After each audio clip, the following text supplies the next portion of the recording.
Hello, everyone. Happy August, because when you see this, it'll be August, which is crazy.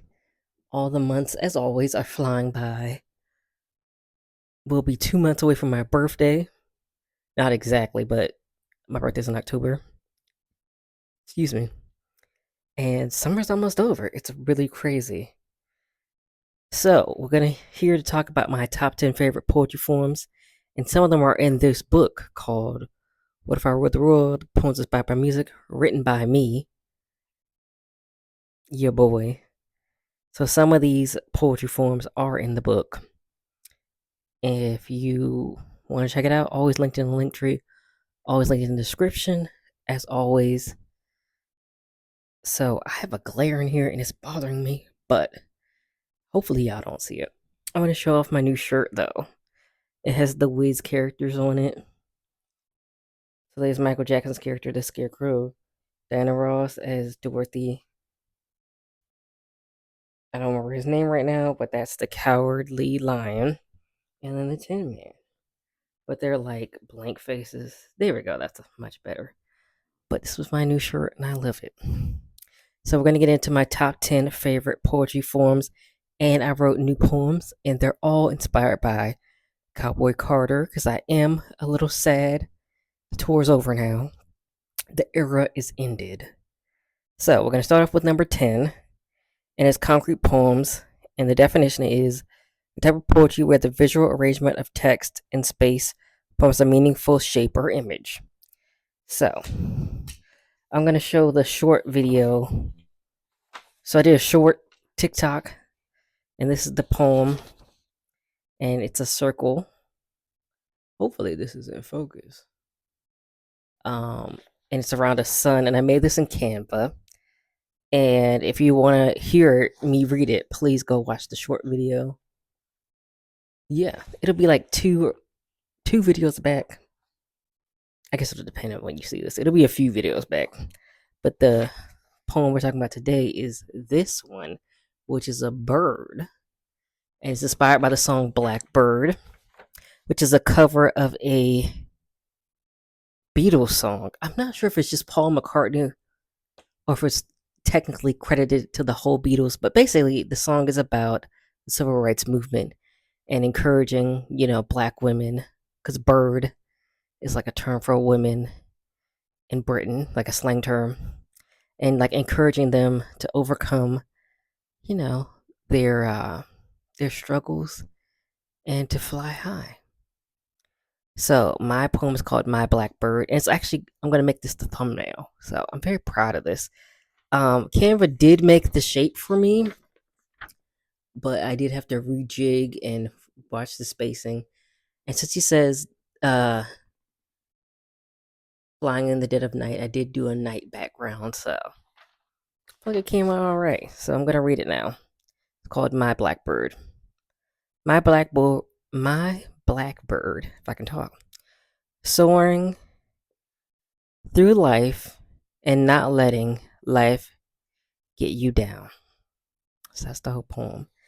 That's another thing about these concrete poems. They kind of have to be short in order to like fit the shape.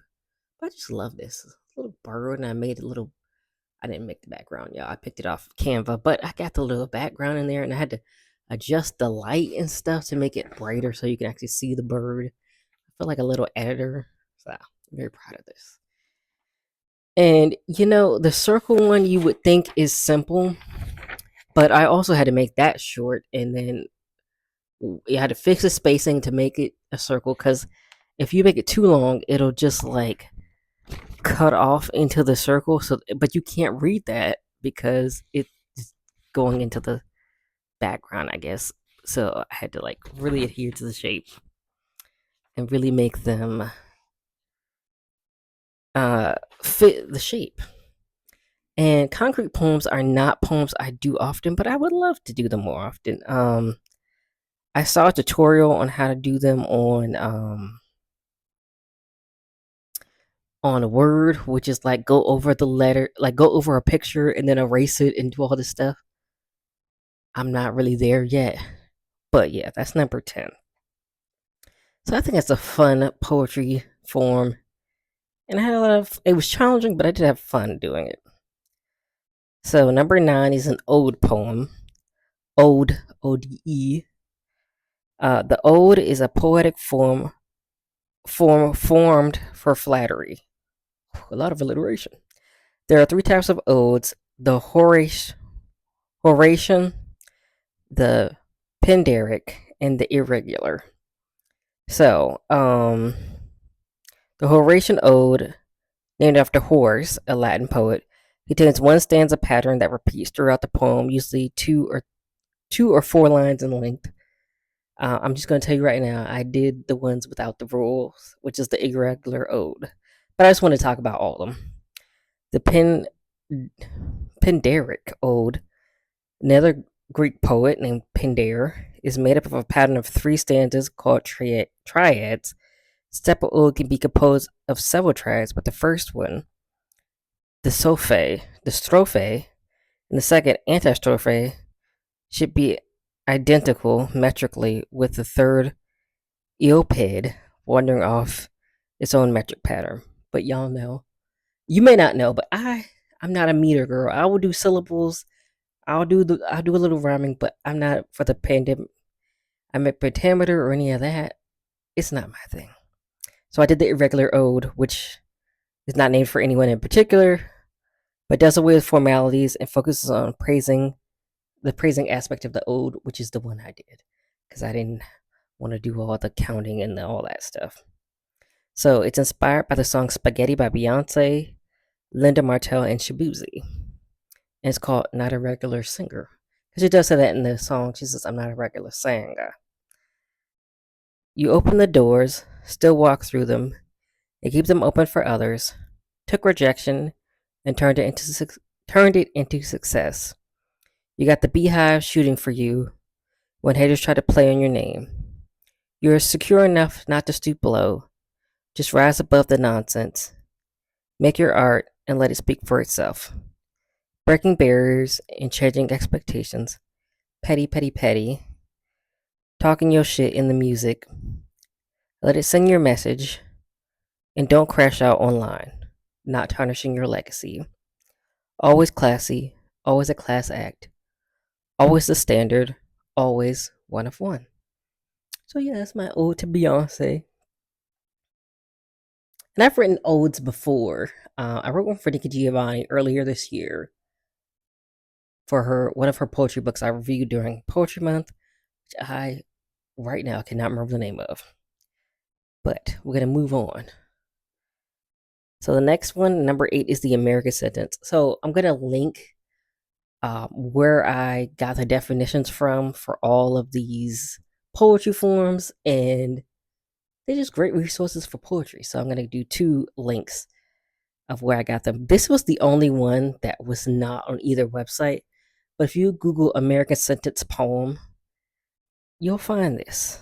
And I didn't feel like linking to like one website for just one of the definitions. But anyway, it's like a haiku. It consists of 17 syllables, but instead of being in 3 lines, it's in 1 sentence or a single line.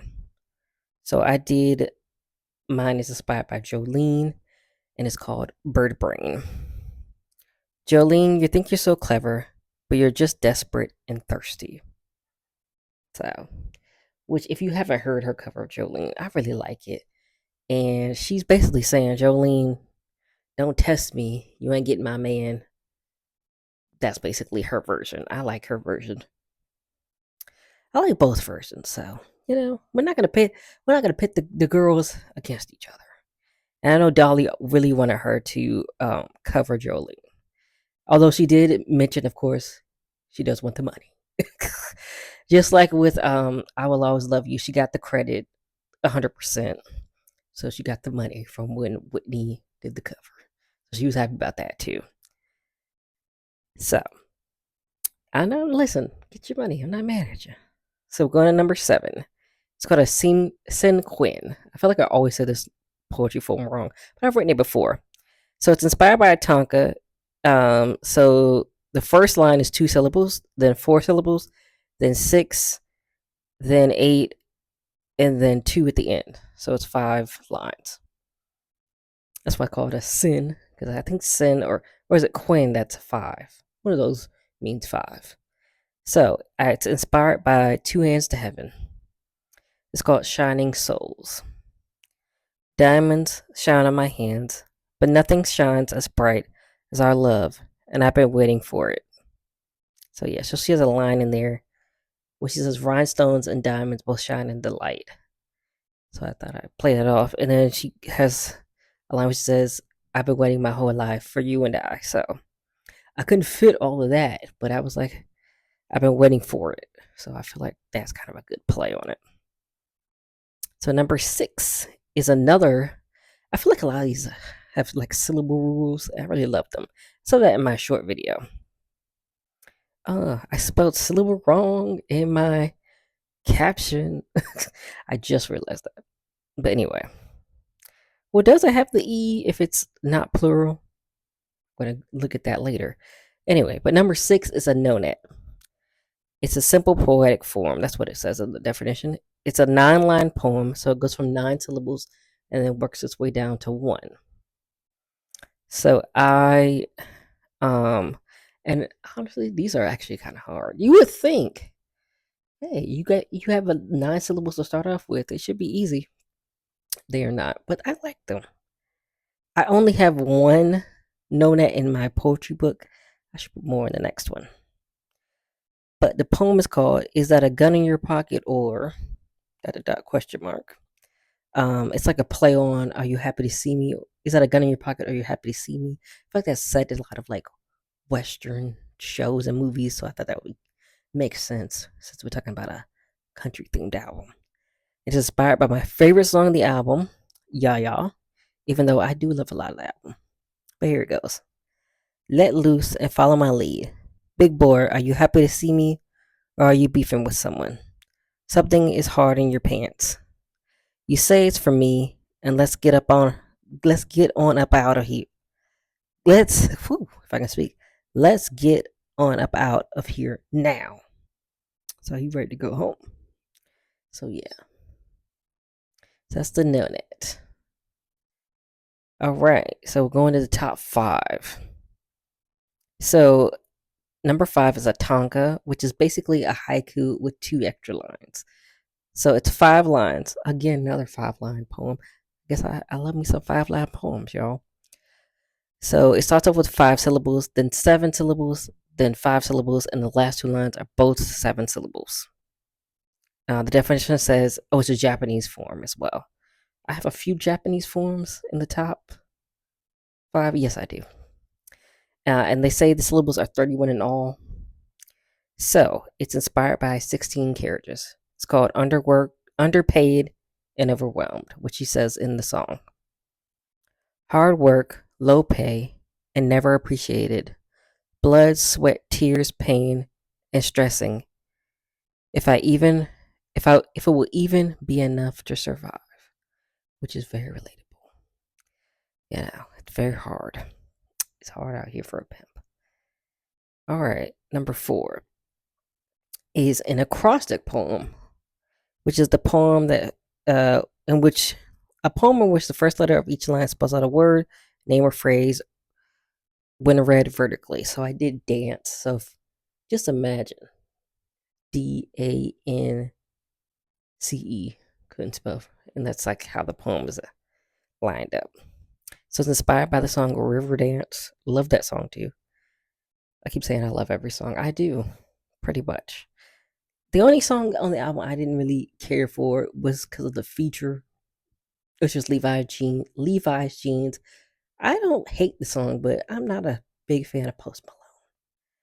So that was the only one. I was really like, you can keep that one. But the rest of the song with Beyonce is cool. All right, so here it goes. Called Dance. Do-si-do with me all night long until night becomes daytime. Then we can go back to your place and enjoy a different kind of dance.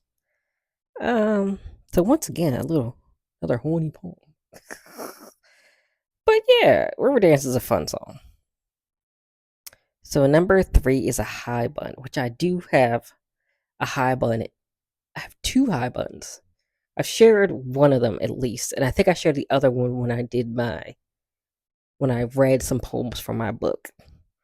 And basically, it's uh, two combining of two poems. So it's a prose poem, so it's like a paragraph, and then a haiku, which I said already is 5 syllables, 7 syllables, and then 5 syllables, 3 line poem. So yeah, and it was written. It was created by. It was popularized by a Japanese poet, Matsuo Basho. I feel like I've said his Basho. I said his name before, and I've also butchered it. I'm so sorry to that man. But anyway, the poem is called "Crass Cowgirl." It's inspired by "Tyrant" by Beyonce and Dolly Parton. Riding into town on your high horse, high yellow heifer, you think you better than all of us. We all work in this town just the same, but you getting all the cowboys' money and attention. Leave some of them for us. You think you don't need to be at the house on the hill. You just galloping through town, going straight to the men. You breaking the structure of our whole operation.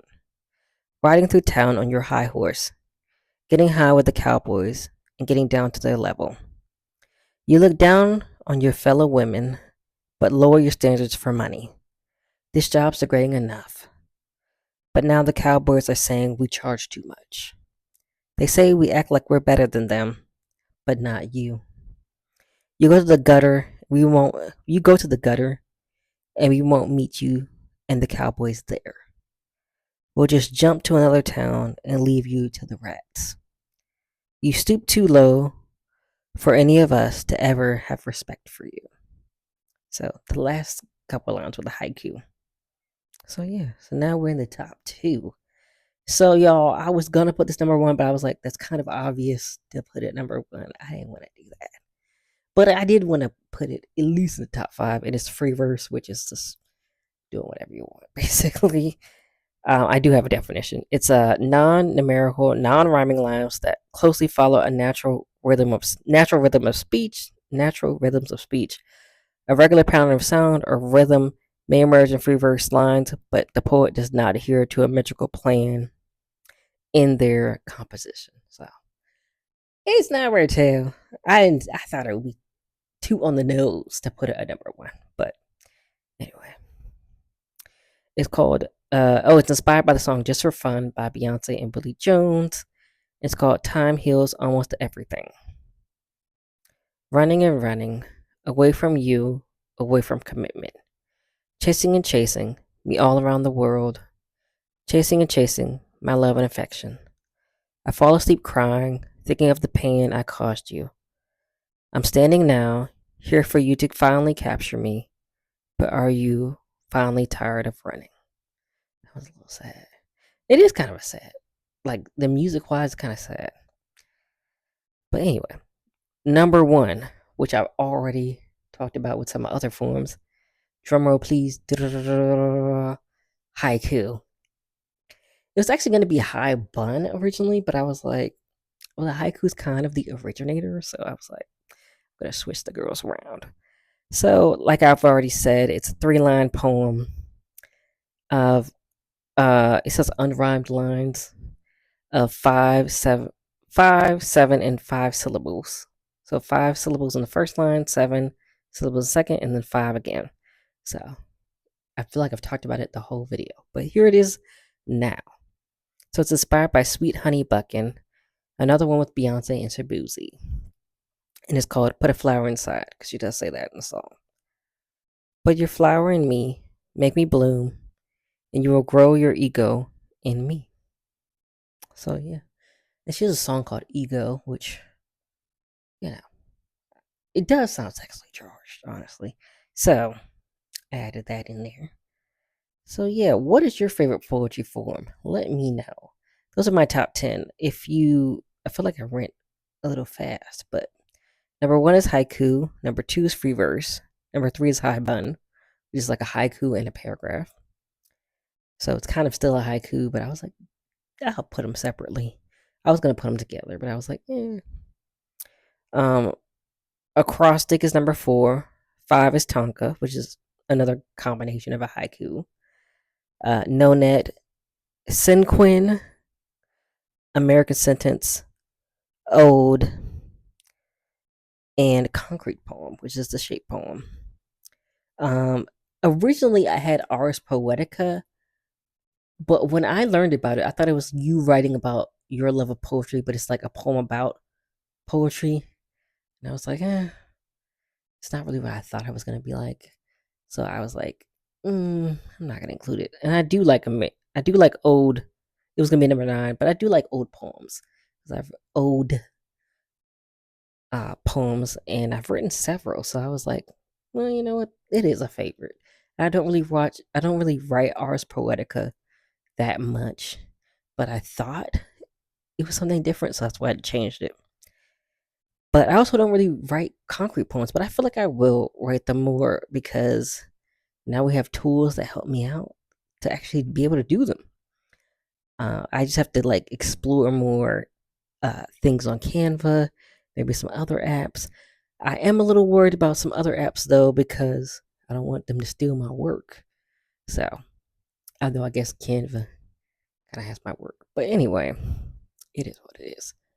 You work with the devil, you know what I mean. But as far as I know, Canva's pretty good. I love Canva. It's really easy to work with.